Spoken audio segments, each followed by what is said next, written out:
story on the day tonight. Far from an apology, Kunal Kamra comes back with another fiery parody. And this time he mocks his own situation, the controversy that spanned out for him in the last 24 hours. And then in our deep dive segment, we're taking you through the miracle weight loss drug. Mounjaro is now in India, half the price as Ozempic.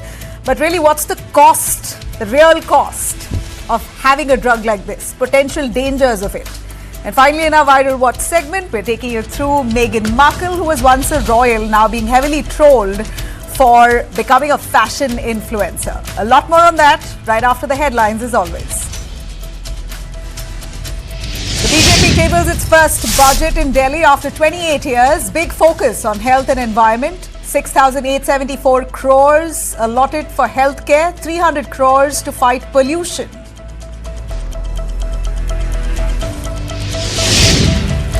AIADMK's comeback to the NDA. The big question here, Edapadi Palaniswamy meeting with Amit Shah in Delhi, fueling buzz of a reunion before Tamil Nadu elections begin. Resort politics hits civic polls in YSRCP, shifts 21 of its corporators to Bengaluru ahead of a no-confidence vote against Vizag Mayor. Kunal Kamra stirs the pot yet again. Despite Sena backlash, the comedian drops another video mocking his attackers.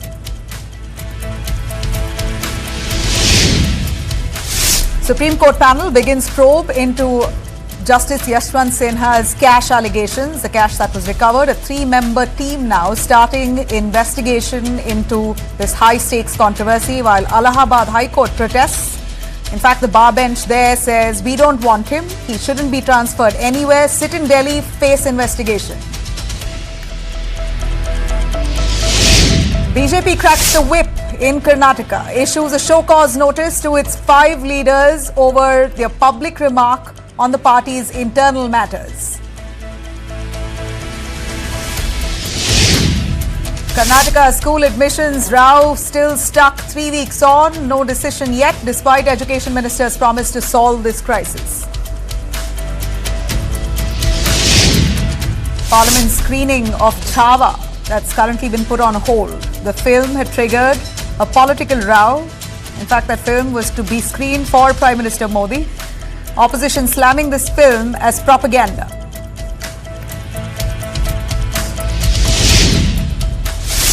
A major US goof-up. White House admin admits to accidentally leaking classified information or war against Yemen to a journalist on a group.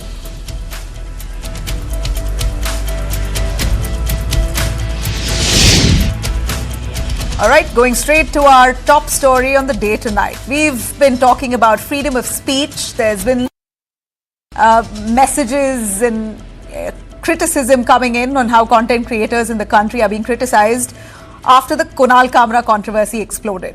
Now, let me take you through what's happened in Tamil Nadu today. We're looking at a similar case, a content creator, a YouTuber who's known as a fierce critique of the DMK regime, Savukku Shankar, also known as Achimuthu Shankar, has found himself at the receiving end of a violent mob. And the way it unfolded raises disturbing questions about law and order in the state of Tamil Nadu. A man who creates content was attacked, and an organized attack that was carried out.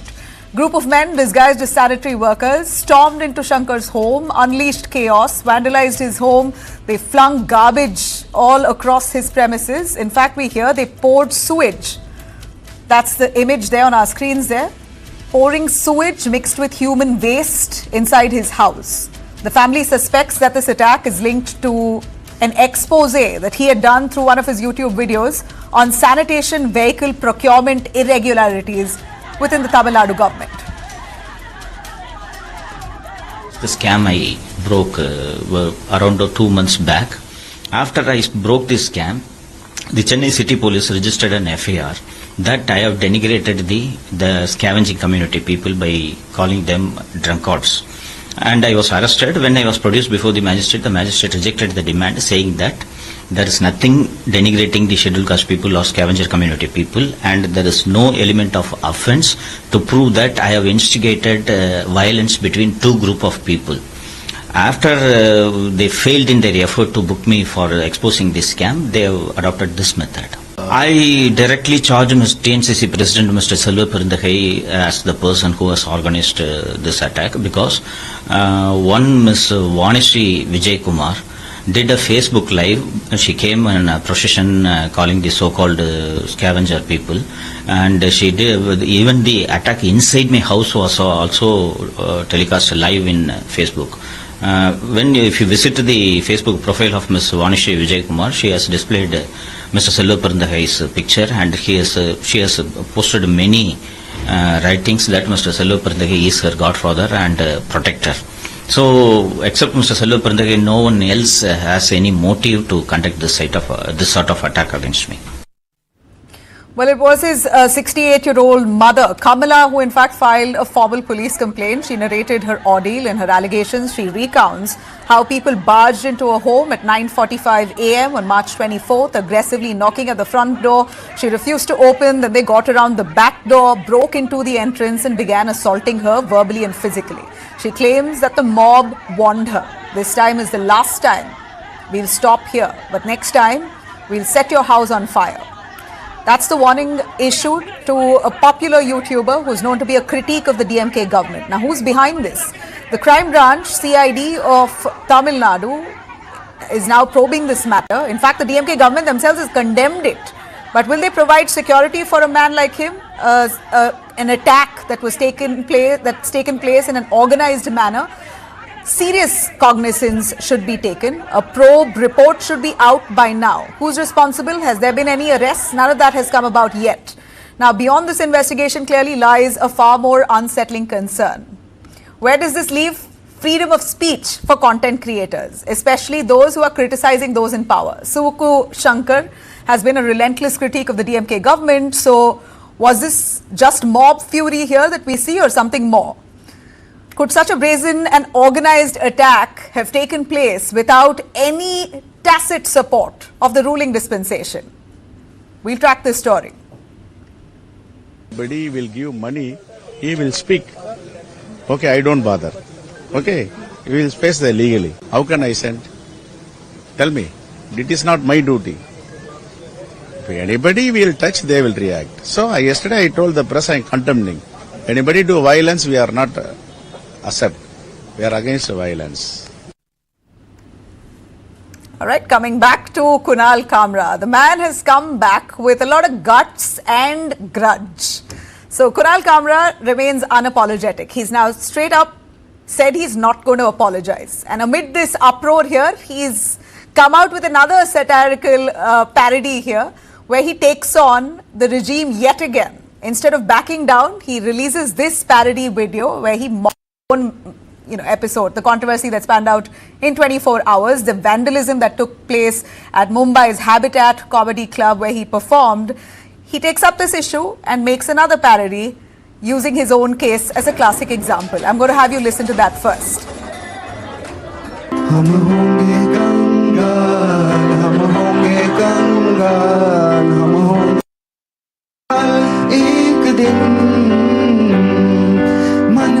अंधविश्वास देश का सत्यानाश हम होंगे कंगाल एक दिन होंगे नंगे चारों ओर करेंगे दंगे चारों ओर पुलिस के पंगे चारों ओर एक दिन मन में नथुराम हरकतें आसाराम हम होंगे कंगाल एक दिन होगा गाय का प्रचार लेके हाथों में हथियार होगा संघ का शिष्टाचार एक दिन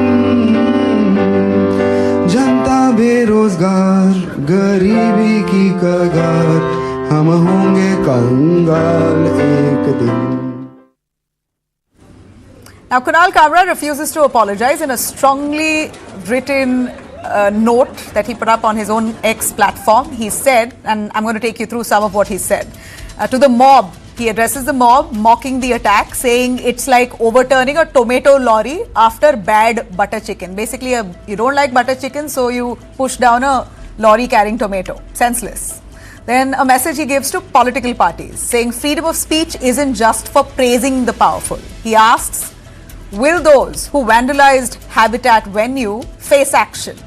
And a message he gave to the BMC, the civic body in Mumbai, who's now begun demolishing illegal parts of the venue after they realized, post this vandalism, that there was illegal construction that happened there. So he joked, saying that the next time he carries out a gig, he will do that on the crumbling Elphinstone Bridge. So that insinuating and poking at the BMC that they come quicker to demolish that. And finally, to trolls, Kunal Kamra says, keep calling me. You'll just hear the same song that you hate the most on loop. He says this because his phone number has now been leaked. He claims that he's received several calls from people and he has now directed them to voicemail, which goes back to the same song that's now the most controversial. Kunal Kamra says that he will cooperate with the investigation. Mumbai's Khar police has summoned him, but he's asked another week's time. Remember, the controversy began with the first parody where he sang a song on the lines of Dil To Pagal Hai against Eknath Shinde without taking his name. It was very clear that he was hinting at Eknath Shinde splitting from Uddhav Thackeray. So what followed was intense vandalism, legal threats, and his number getting leaked, several FIRs. In fact, Shiv Sena MLA has also asked him to apologize and given a warning of 24 hours. If not, if that apology does not come, then they're going to take legal action against him. Now, what kind of legal action will be taken? We've got to wait and watch. Kunal Kamra says he's going to fight it out legally. He says, just because netas do not like my humor and can't take a joke, that does not take away my right. Now, we see Mahavikas Aghadi, the opposition leaders, enjoying this, doubling down, reposting the same song in solidarity with Kunal Kamra. आप जो है comedy के नाम पर उनकी इज्जत उछाल रहे हैं, उनकी अपकीर्ति कर रहे हैं, उनके काम को डिसरिगार्ड कर रहे हैं। शिंदे जी जो है वो कभी किसी जमाने में रिक्शा चलाया करते थे, आज वो अपने दम पर इतना आगे आए हैं। और ये कौन उनके खुद की क्या क्रेडेंशियल्स है, कौन है ये लोग जो कुछ जिंदगी में कर नहीं पाए। देखिए, फ्रीडम ऑफ एक्सप्रेशन को कुछ लोग फ्री स्टाइल एनार्की समझते हैं, अभिव्यक्ति की स्वतंत्रता को अराजकता और उद्दंडता समझते हैं। और ऐसे लोग जो है वो जो इस तरह का जो है वो हास्य व्यंग है, उसमें भी जो है वो सुपारी का तड़का लगा रहता है, दिखाई पड़ता है। और मुझे लगता है कि जिस तरह के जो है वो घटिया ढंग के हास्य व्यंग के जरिए आप जो है वो किसी पर अटैक करते हो, किसी पर जो है व्यंग करते हो, तो वो भी स्वीकार है। लेकिन जो है वो आप फ्रीडम ऑफ एक्सप्रेशन के नाम पर जो है फ्री स्टाइल एनार्की करोगे, अभिव्यक्ति की स्वतंत्रता के नाम पर अराजकता और उद्दंडता करोगे और कहोगे कि आप हम कलाकार हैं, तो आप कलाकार नहीं बल्कि कलाबाज हैं आप। कुणाल कामरा ने जो स्टेटमेंट दिया, अजीत दादा का नाम भी वहां पे उन्होंने लिया है। अभी देखो, जब विरोधी पक्ष नेता थे देवेंद्र फडणवीस साहब, उनका स्टेटमेंट कंगना के इंक्वायरी के बारे में और उनके पे जो कार्रवाई हुई थी घर पे, वहां पे उनका अलग स्टेटमेंट था। मतलब आप सत्ता में होते हो या आपके कार्यकर्ता पे जब कार्रवाई की जाती है तो आपका स्टेटमेंट बदल जाता है। तो हमारा कहना है कि स्टेटमेंट यूनिफॉर्म होना चाहिए। अभी काबरा ने जो कहा है वो उसका विषय है, लेकिन ये जो है फ्रीडम ऑफ स्पीच भी मेंटेन होने की जरूरत है, ऐसे मुझे लगता है। आदरणीय शिंदे जी को एक छपरी कॉमेडी ने कुछ अभद्र टिप्पणी कर दी। मैं कहता हूं नेता कोई भी हो, शिंदे साहब हो, मोदी साहब हो, राहुल गांधी जी हो, कोई भी हो, अगर जनता उस पर सवाल करती है तो नेता का फर्ज बनता है कि उसे सहर्ष स्वीकार करे और उसके अंदर अपनी कमियां सुधारे। लेकिन ये छपरी कॉमेडियन बोलना गलत बात होगी, कॉमेडियन है। Remember, Kunal Kamra is now going to be scrutinized of his call records, his bank statements. This is exactly what Maharashtra's Home Minister has promised to do. We're, of course, tracking the story very closely. Now, let me take you through the most dramatic affair that's currently panning out in the state of Andhra Pradesh. We've always seen resort politics that's limited to assembly or parliament. Here we're looking at resort politics that's gone down to civic municipal polls. Well, let me take you through the face-off that's currently panning out in Andhra Pradesh with those images there that are telling. In fact, Jagan Mohan Reddy is taking a lot of his cooperators, many of them, out of Andhra Pradesh. In a desperate bid to salvage what's left, the former Chief Minister Jagan Mohan Reddy of the YSRCP is herding corporators all out of the city to Bengaluru. Sources say 11 more corporators are to join him, some of them with their family members in tow. They've left for a resort camp in Karnataka, and that takes the total members now, with the latest, to 21. They've been moved in 2 phases. A third batch is also expected, with Mayor Hari Venkata Kumari and other key leaders to likely join in. The opposition alliance is on high alert, determined to prevent any, in fact, they don't want any of their corporators to be poached.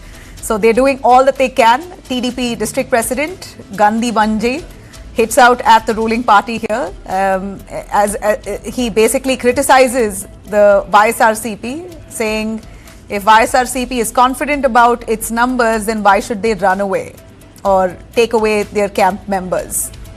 Basically, he's added that TDP, the ruling, doesn't believe in threats or political tourism. They're going to stay and fight. So this is the latest development, the most dramatic. You see YSRCP, Jagan Mohan Reddy moving away his corporators of whatever little is left of his party. He had the worst debacle in the recently held state assembly polls in Andhra Pradesh. So he's trying as much as possible to keep his corporators intact and loyal to his party. So what once looked like high-stakes politics now borders on farce, resort drama, right at the municipal level as well. Right, shifting our focus to the much talked about honey trap scandal that's also rocked the Supreme Court. Plea is now being filed at the Supreme Court asking for the top court to intervene. That's how serious this is. But let me take you through. Karnataka, from watching porn in the assembly to these honey trap scandals and scandalous CDs and pen drives, Karnataka politics has really seen it all. In fact, if there's one state that could be called the undisputed capital of political sex scandals, hands down, that's Karnataka.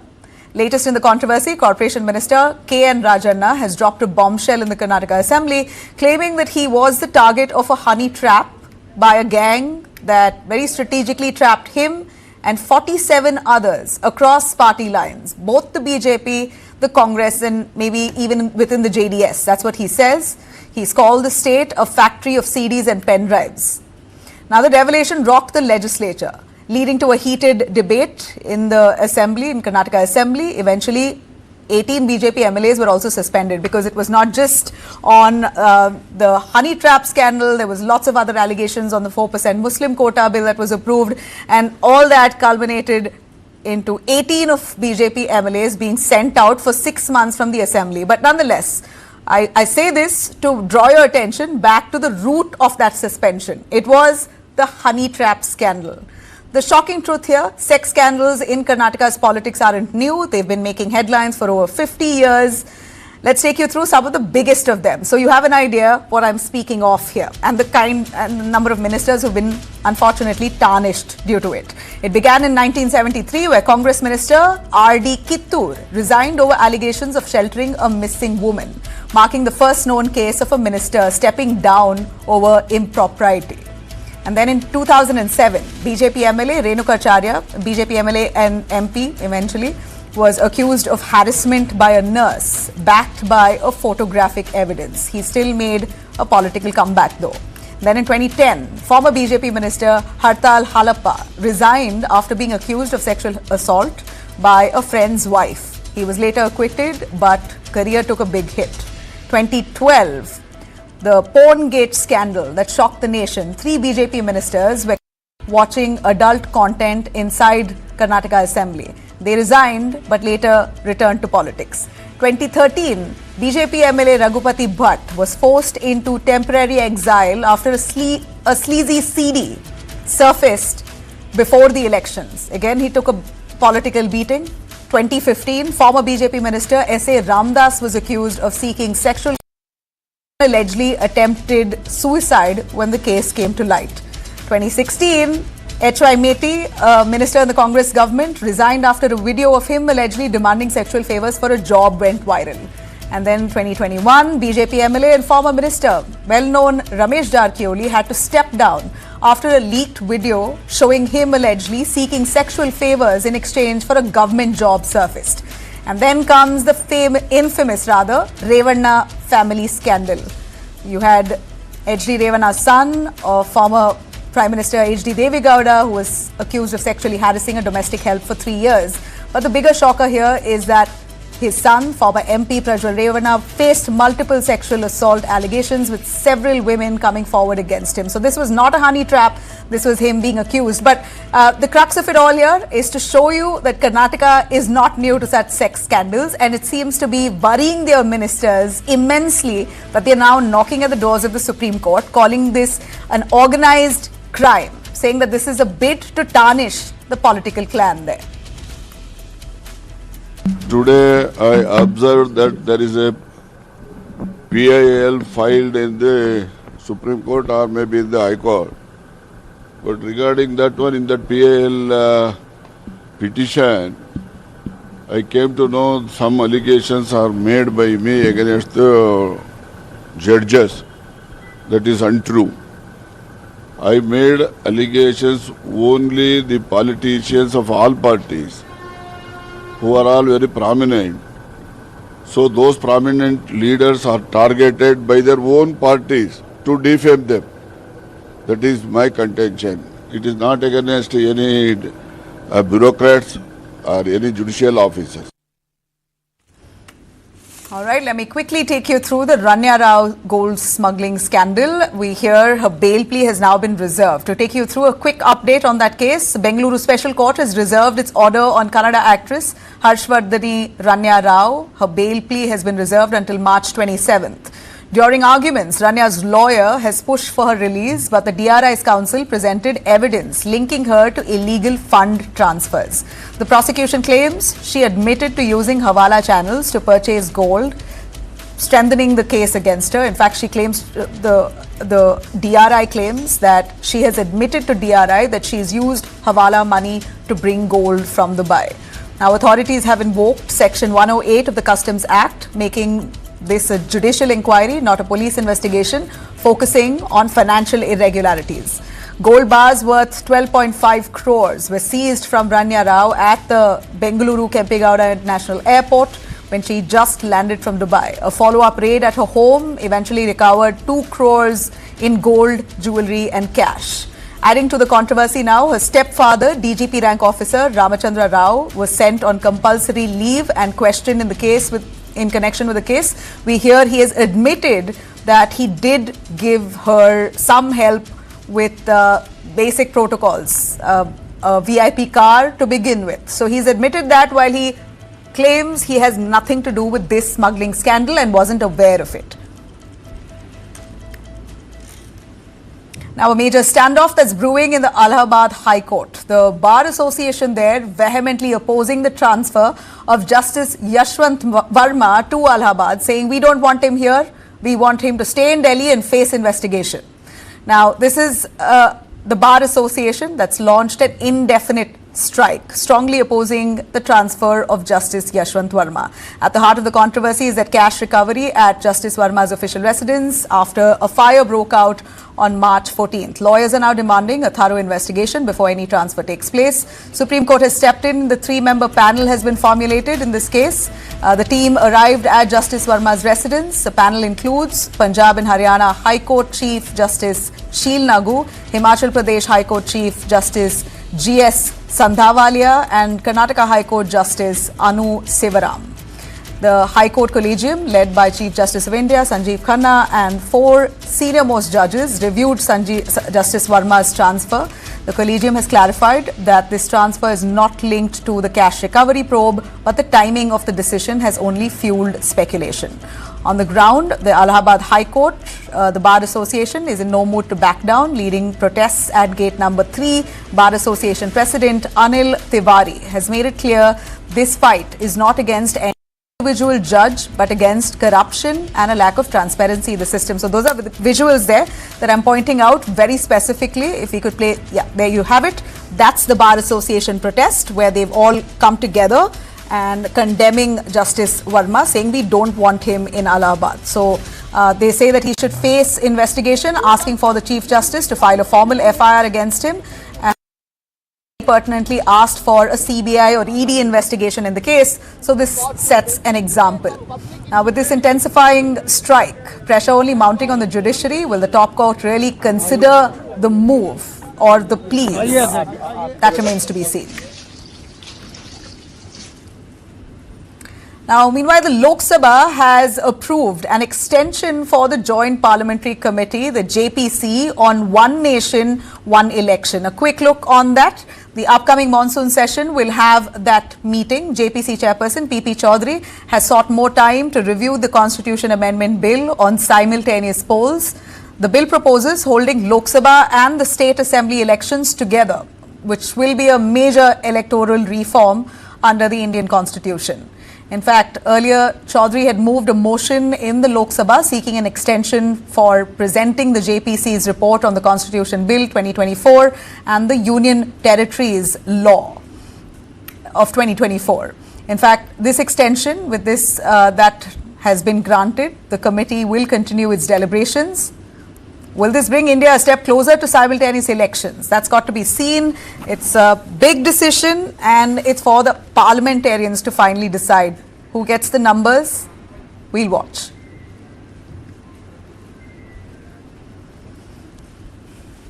A massive search operation that's now currently underway in Jammu and Kashmir's Kathua. We're looking at the commandos who've just arrived in Kathua. In fact, this is day 3 of the crackdown there in Jammu and Kashmir. Security forces led by DGP Nalin Prabhat on high alert, tracking down a group of infiltrating militants. The operation began on Sunday evening, so this is technically the 3rd day. It began in Hiranagar sector after intense encounter took place at a local nursery where militants were reportedly hiding. Security forces pushed deeper into the area this morning. A volley of gunfire rang out, but officials later clarified it was speculative firing in response to suspicious movement. And army helicopter commandos with armed forces carrying heavy weapons, sniffer dogs and drones are all in action currently there as forces try to hunt down militants who are believed to be trapped in dense terrain. According to officials, the police first received intelligence about militant presence inside a dhok, an enclosure in Sanyal village, just 5 kilometers from the international border with Pakistan. When the Special Operations Group moved in, the hiding militants opened fire, leading to a fierce gunfight. No casualties have been reported.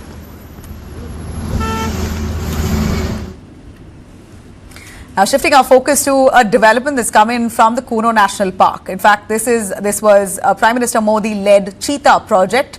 And in the latest news, we hear some of those cheetahs have wandered out of the Kuno National Park.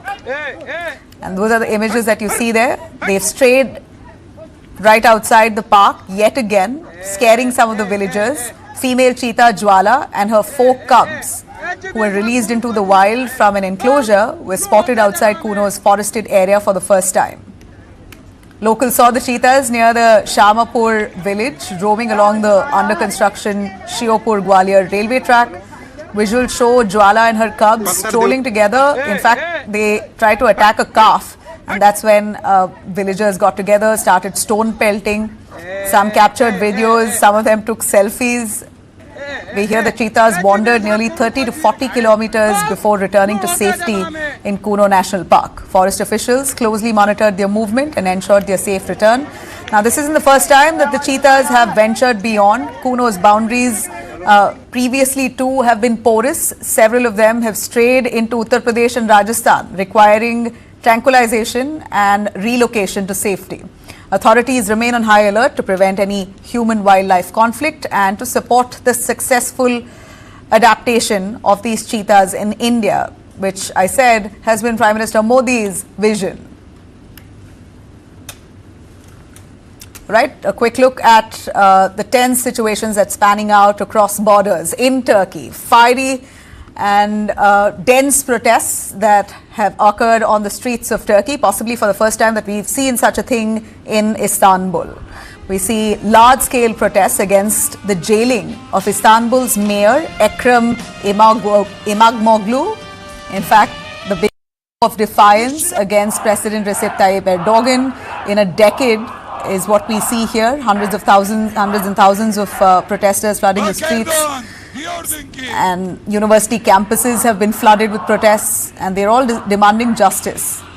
They want the mayor to be released. Imagine one mayor who was taken into custody has led to the entire city coming down to protest. Demonstrations have remained mostly peaceful though. Last night clashes with riot police have also led to 1,000 arrests, though none of them injured, but it seems like Istanbul has never seen something like this. Protesters, many of them students, say that they are ready for a long-term struggle and they reject Erdogan's claim that their movement will soon fizzle out. Some of them have boycotted university classes as well, while academics many of the academics also supported their students, staging a one-day strike in solidarity. President Erdogan, after a cabinet meeting in Ankara, has slammed these protests as street terrorism, accusing the opposition of inciting unrest.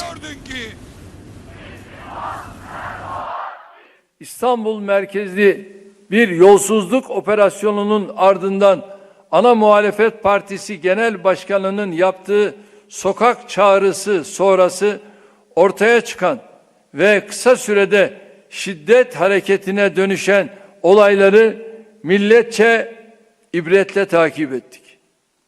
Marjinal örgütlerin ve şehir eşkıyalarının saldırıları sebebiyle 5 günde 123 güvenlik görevlimiz yaralandı.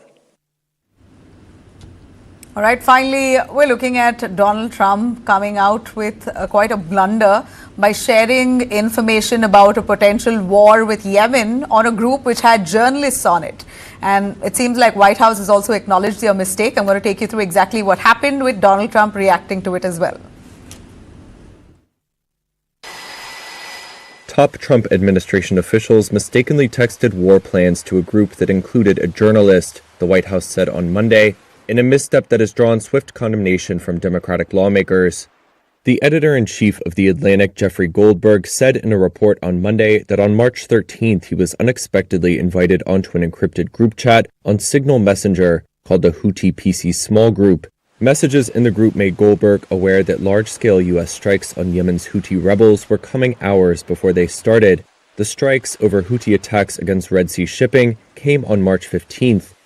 Before they began, Goldberg said Defense Secretary Pete Hegseth posted operational details about the plan in the group, including, quote, information about targets, weapons the U.S. would be deploying, and attack sequencing. The chat also included accounts that appeared to represent Vice President J.D. Vance, U.S. Secretary of State Marco Rubio, CIA Director John Ratcliffe, and others. At one point, the person identified as Vance appeared to question whether U.S. allies in Europe, more exposed to shipping disruption in the Red Sea, deserved U.S. help. A person identified as Hegseth replied, VP, I fully share your loathing of European freeloading. It's pathetic. Trump's nominee for National Counterterrorism Center Director Joe Kent was apparently also on the signal chain, despite not yet being confirmed by the Senate. White House National Security Council spokesperson Brian Hughes said the chat appeared to be authentic and that the NSC was reviewing how a, quote, inadvertent number had been added. When asked about the Atlantic report on Monday, Hegseth denied sharing war plans in the chat and attacked Goldberg's credibility. So you're talking about a deceitful and highly discredited so-called journalist who's made a profession of peddling hoaxes time and time again, to include the hoaxes of Russia, or the fine people on both sides hoax, or suckers and losers hoax. So this is the guy that peddles in garbage. This is what he does. Why were those details shared on Signal, and how did you learn that a journalist was privy to the targets, the types of weapons used? I've heard I was characterized. Nobody was texting war plans, and that's all I have to say about that. Thank you. In an interview on CNN late on Monday, Goldberg responded to Hegseth's denial, saying, quote, no, that's a lie. He was texting war plans. Mr. President, this is one of the most stunning breaches of military intelligence I have read about in a very, very long time. Senate Democratic leader Chuck Schumer and other Democratic lawmakers have called the use of the signal group illegal and demanded an investigation. I don't know anything about it. Trump told reporters at the White House Monday that he was unaware of the group chat incident. The White House has given no sign so far that the breach would lead to any staffing changes. All right, on that note, and slipping into a short break, we're coming back on the other side of Deep Dive. Our top story on the miracle drug Mounjaro promises to help you lose up to 20 kgs of weight, control your diabetes. It comes with a cost. What are those dangers? Stay with us on the other side.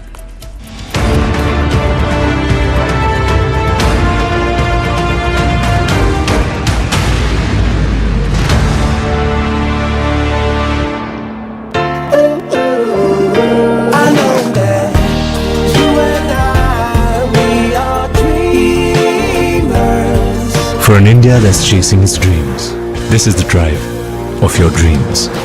Introducing the all-new Skoda Kailak. Own your dream.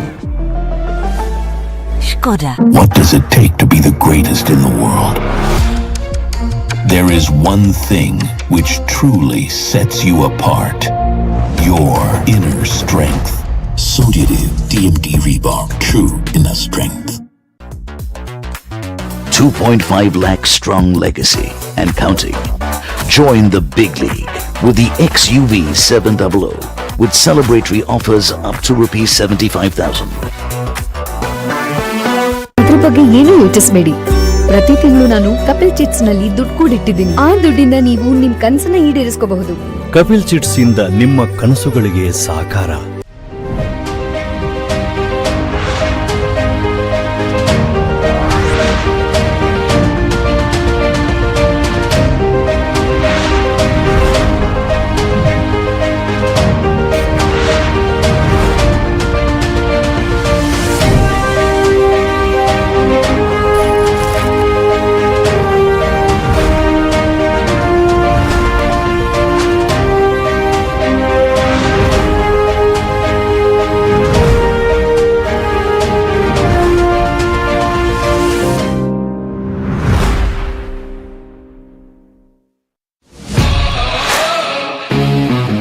News9 Indian Tigers and Tigresses. The ultimate hunt for India's future football stars.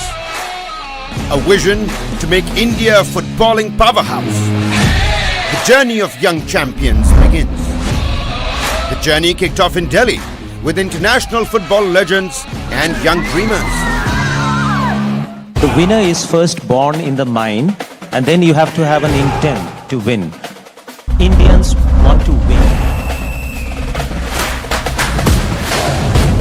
8 scouting camps, 50,000 registrations, 10,000 selected, only 32 remain. A true search for India's best. From the heart of India's villages to the grand stage of Europe, their journey is nothing short of extraordinary.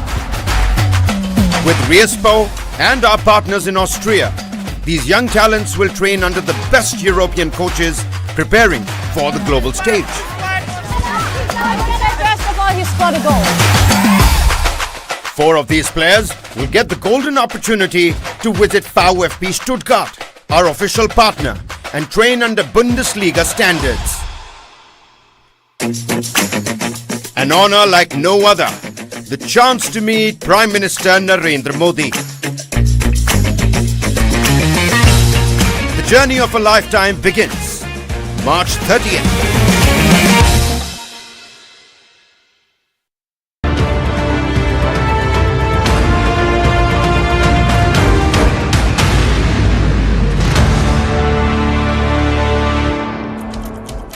Welcome back. There's been outrage over a young girl's science school project in Karnataka. That leaves us with a question on what we're really feeding our children. To take you through the story, disturbing school project by a student in Karnataka's Chamarajnagar has gone viral. It was part of the school's science exhibition is what we are being told. But the school has flatly denied it, that this wasn't part of the school. It may have been outside. Now you have authorities investigating where this happened. In the video, you see this young girl wearing a hijab, speaking of 2 dolls that she's placed in 2 coffins. On one coffin, she's placed a girl in a burqa surrounded by flowers. And the other coffin, the girl has placed another doll dressed in a short skirt who's surrounded by snakes and scorpions. The girl delivers this message to those stopping by to see her work. I'm going to play that out for you, what she said. Listen in. जो औरत पर्दा करती है वो शहीद के खून से भी ज़्यादा अफजल है। इस्लाम ने पर्दे को हुक्म देकर क़ैद नहीं किया है। पर्दे में रहकर औरत कोई भी हलाल काम कर सकती है। पर्दा रुकावट नहीं है। जो औरत बेपर्दा हो, घर में घूमती फिरती हो और उस घर का शौहर कुछ ना बोले, वो औरत की ही क्या, वो मर्द ही क्या। ना अल्लाह उनकी नमाज कबूल करता है, ना उनकी दुआ। Now, it's truly heartbreaking to see that very young girl at that age propagating religion at a science exhibition. There's no education that, as we see there, it's clearly not formal education, that's indoctrination, and that's visible. And clearly this girl is not aware of her rights. She believes that short clothes leads to punishment in the altar life, and that's not innocence here, that's internalized patriarchy. What exactly are minds? Let's not forget here particularly the role of the parents. Values begin at home. A child parroting this kind of moral policing hasn't come from within or something that's happened overnight. We know that this reflects the narratives that she's been raised around, where clothing defines character and fear is being used as a tool to control them. Parents are first educators, and they're clearly normalizing this regressive belief. Schools alone can't be responsible here, and they can't alone do the damage. It's collective failure. The government inquiry now should be underway on this. Let me quickly bring in our guests on the panel. Shashi Kumar, General Secretary, Karnataka Association of Management Schools, joining us. We also have Advocate Anubha Srivastava Sahai, educationist and President, India-wide Parent Association. My first question to our counsellor on the panel, Anubha, what kind of environment conditions a child to associate women's clothing with punishment and death? This isn't just psychological. I would say this is traumatic. Thank you for having me on the show, and this is traumatic, no doubt, and the child has been brainwashed, what I can see, and I don't know why the government has not taken any action till now, when the school is saying that this incident has not happened inside the school premises, and where it has happened, I don't know, from where all these videos are coming. Why Karnataka government has not taken any action against the school, what inquiry they are doing, what kind of inquiry they are doing. Be it science what I hear that the school has not organized this. This is what the school says. We haven't organized this. This wasn't part of our school event. It may have happened outside. The principal has said it flatly. You have the block education officer investigating into the matter, but the girl is confirmed to be studying in that school. So she may have been part of another event, maybe outside school premises. Whatever said, this kind of indoctrination. See, parents are to be blamed. Yeah. Equally, not only school or government or any authority, the parents are to be blamed. As far as this teaching is concerned, whatever that child, I'm not going to blame the child. Children are innocent. Whatever you will brainwash, whatever you will feed in their mind, that only they are going to learn. And in a country like India, where it's a developing nation, it's a developing country, and this is what we are teaching to our children. What are they going to become? The girl is so small, she doesn't even understand about all these things. So I am really shocked by this incident. Absolutely. To bring in Shashi Kumar on this. Shashi Kumar, do we see schools neglecting something as harsh as this? It seems like they're turning a blind eye. We know this is, some parts of religion speaks of it, and I'm not going to limit this just to Islam. I would say very clearly, and I'm sure our audience knows well, every religion has its sides that people don't want to talk about. And here this girl is certainly been taught a certain way. There was another video that came out where we saw a cleric teaching her and saying that this is the right thing she's doing. Very good. This is how girl children should learn. So it's not the girl's fault, and it's not one religion's fault alone. So schools, how can they step in? How can schools Nabila, step in it to is streamline definitely this? not a child's mistake. It has been fed either the parents or the school authority, and school can't deny, because we are being heard that it is a science exhibition. Science exhibition usually happens in school. It can't be happening somewhere outside. And second thing is, the thing what it has been choose to deliver is absolutely not acceptable in the curriculum also, because in the science you don't want to have myths, and that is not fair also. And again, the parents are also equally responsible, because they may knew this this type of things has been delivered by my child to others, and even the school or teacher who is nurturing her, definitely they will be knowing it. Now they can't escape this by blaming on someone else, but the school should have taken more responsibility. If not school, any entity who is organizing this, they should have taken some responsibility not to promote such, because it is not acceptable at all. How can you tell that small young child to deliver in such a manner that discriminating about the dress or whatever? So look, I mean, let's not forget that we often tell our children, if you do this, you will go to heaven. If you do this, you will go to hell. So these are just versions of that. Versions of that. Nabila ji, what I feel, it's high time that a lot of awareness is required now at pan-India level, right from pre-primary school, even teachers, not only teachers, parents counseling is very, very important. As far as the parents are concerned, they're counseling the parents not only about this incident. Parents are teaching, I don't know what all things. Many parents are not aware only what children are doing in school. They might. All right, we seem to have lost your connection, ma'am. Sorry, a quick word though. But how do we undo something like this? Shashi Kumar, we know that students are very vulnerable at that age. She's in 4th grade. A quick word from you on how to intervene on something like this without ensuring that the child doesn't feel alienated. Definitely, the authority has to take a counseling and see that, advise them this is not right, and nothing of this sort what the child is interpreting will happen, and that has to be fed to the child. And even the visitors who have visited the same age, other children might have also heard the child, and they might also come to such a conclusion. But we have to by and large say this is not the right thing, and let the child get it clear that such things will not happen. That is the most important thing. The parent as well as the school authority, even though it is not the school authority has to chip in, and the government education department has to investigate this matter and see that the proper advices are given, and such practices never repeat in any schools, whether it is minority or majority. It doesn't matter. There is not in curriculum, and it should not happen. Absolutely. It's very clear. If it's a public school, it's a public school. This is not a madrasa. Public or private, public or private. The thing remains same for one would still expect something like this of a madrasa, but this is a formal education school. It's not done. But before we point fingers at the school, I'd really wait for us to for the investigation to begin and end. The school says they have not organized an event like this in their school premises. It could be an outside event. So we're not going to point fingers at the school as yet until investigation complete. But thank you very much for joining us with those insights. Now shifting our focus here to our top story on the miracle drug that's arrived in India. Of course, India loves miracles, whether it's a shortcut to success, a one-size-fits-all remedy, or a magic pill.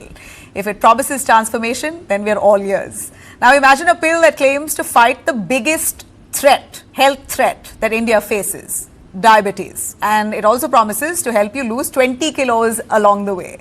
That's the promise that Mounjaro has made, a new drug that's launched in India by US pharma giant Eli Lilly.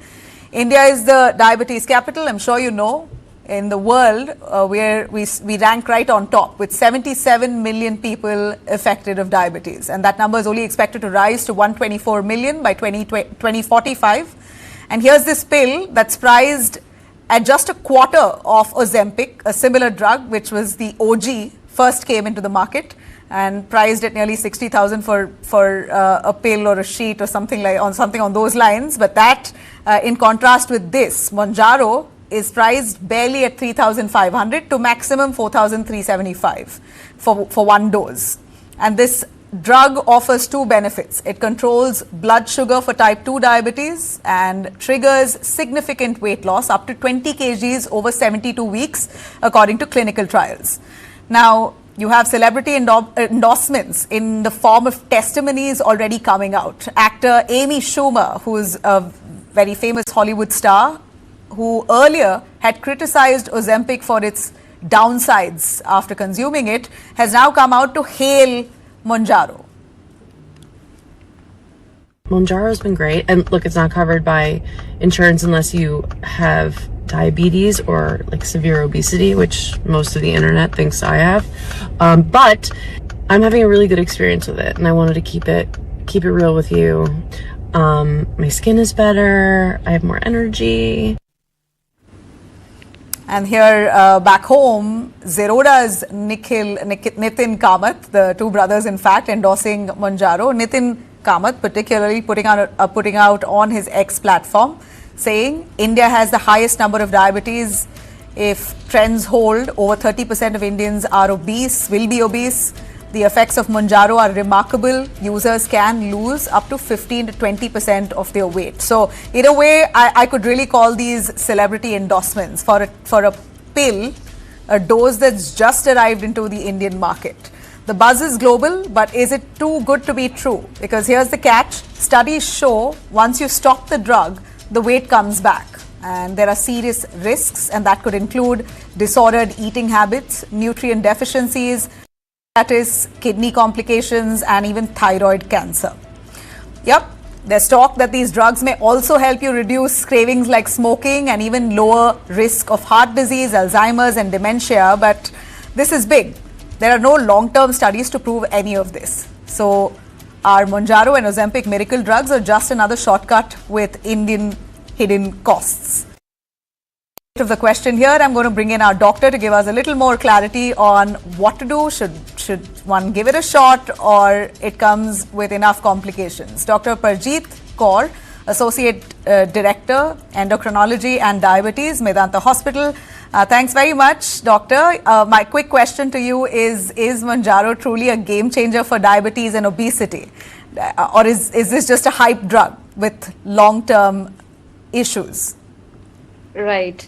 So Jamila, let me tell you, this is definitely a big breakthrough in the management of both diabetes and obesity, because we know obesity is the reason for majority of the chronic disease. No doubt, tackling both obesity and diabetes treatment, this drug has shown promising results. But at the same time, like any other medication, this comes with the side effects. And I would say the side effects are divided mainly into minor ones, and there are some serious side effects as well. So minor, if I have to talk about, these are the more common ones, like one can have nausea, vomiting, diarrhea, constipation, mainly the gut-related effect, because the mechanism of action of this drug is through the gut. Majority of the people will come out of these minor side effects in a few weeks of time, but these side effects can persist for some longer period of time and can impair the quality of life and could be the main reason for discontinuation of this drug. And along with the weight loss comes the muscle mass loss as well. And especially my main concern is with the Indian people, when we do not already have a very good protein intake. If somebody is not taking care of the nutrition and protein, somebody is definitely bound to get a muscle mass loss. So besides these minor side effects, yes, this drug has been shown to have some serious effects as well. Although we do not know the causality, but these drugs, these adverse effects have been rare, but reported with Mounjaro, like acute pancreatitis, acute kidney injury, secondary to the dehydration and severe diarrhea, gallstone disease. And this drug has also been shown to cause thyroid cell cancers in the animal models. So there is a clear-cut FDA warning there. If somebody has a history of a medullary thyroid cancer, or somebody in the family has a medullary thyroid cancer of MEN2 syndrome, that person should not take this drug. And I think besides these side effects, the big question you only raised, that long term, yes, very right. We have trial data up to 3 years, maximum 5 years. We do not know what's going to happen if we continue taking this drug for a long time, because once we start, of course, we know the benefits. This drug has to be continued lifelong. So what will happen in the long term, and definitely there is a regain of the weight once the drug is stopped. So all these are the serious concerns and caveats associated. So this has to be very individualized treatment. Has to be under quite supervision of endocrinologist or a physician. Cannot be just a cosmetic drug to be given to anybody. Yeah. See, you said that right, and that's the conclusion here. This isn't a cosmetic drug. It's for controlling type 2 diabetes, and you take it for that specific reason. You might find benefits, but again, it's got to be thoroughly monitored. Thanks very much. Appreciate your time, Doctor, for joining us. All right, finally, on what's breaking the internet tonight, our Viral Watch top story. Chief Minister of Bengal, Mamata Banerjee, warming up in the cold town of London. And that's the visual here that's coming in of Mamata Banerjee taking a good walk right in the morning in London as part of an official trip that she's there, aimed at strengthening West Bengal's economic culture and trade ties with Britain. She topped the viral trend in the last 24 hours, putting out this video of her jogging in a sari and in slippers in Hyde Park, the most popular park spot in London City. This is Mamata Banerjee and her crew jogging away in Hyde Park, Mamata in her signature sari and chappals, and that sparked a whole host of reactions on social media. This is not the first time Mamata Banerjee has been seen exercising or jogging at her visit abroad. During her visit in Spain in 2023, she took the morning jog in Madrid, sending out a message of fitness and wellness. Her commitment to staying active even while on official tours has many praising her energy and dedication.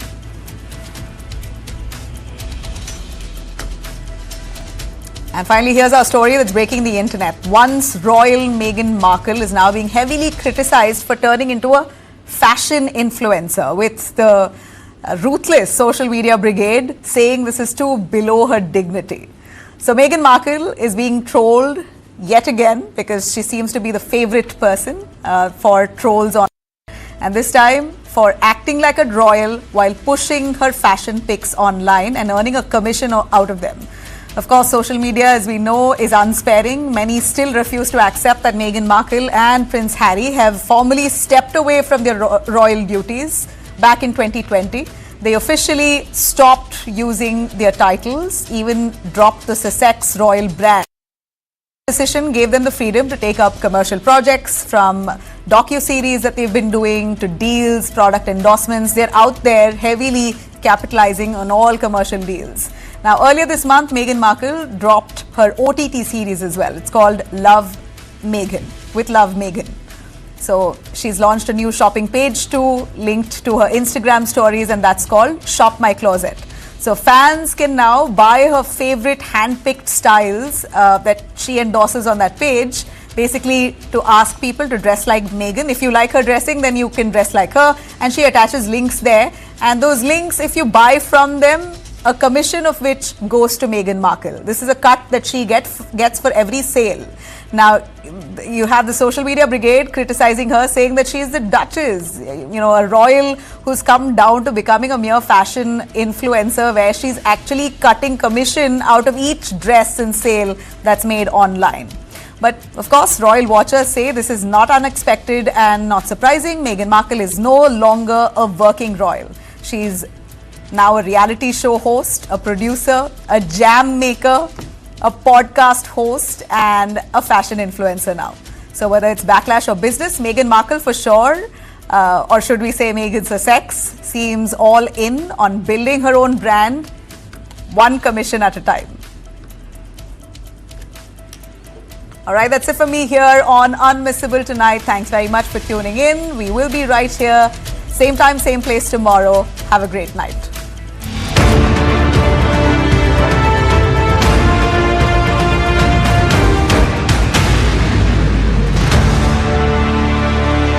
ನಮ್ಮ ಅರ್ನಿಂಗ್ಸ್ಗೂ ಎಕ್ಸ್ಪೆಂಡಿಚರ್ಗೂ ಹೋಲಿಕೆ ಮಾಡೋಕ್ಕಾಗಲ್ಲ. ಅದಕ್ಕೆ ಸರಿಯಾದ savings ಇರಬೇಕು. ಅದು Kapil chit funds ಇಂದಾನೇ ಸಾಧ್ಯ. ನನ್ನ ಆಯ್ಕೆ ಕಪಿಲ್ ಚಿಟ್ಸ್. ಕಪಿಲ್ ಚಿಟ್ಸ್ ನಿಮ್ಮ ಕನಸಿನ ಸಾಕಾರ. What does it take to be the greatest in the world? There is one thing which truly sets you apart. Your inner strength. Sodium TNT Reebok, true inner strength. 2.5 lakh strong legacy and counting. Join the big league with the XUV 700 with celebratory offers up to ₹75,000.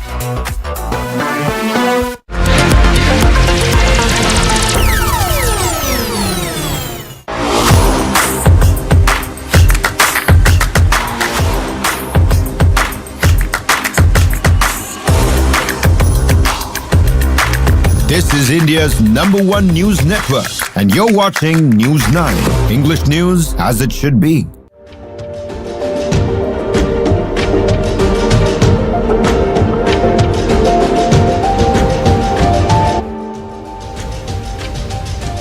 Welcome to News9, and you are watching on Point.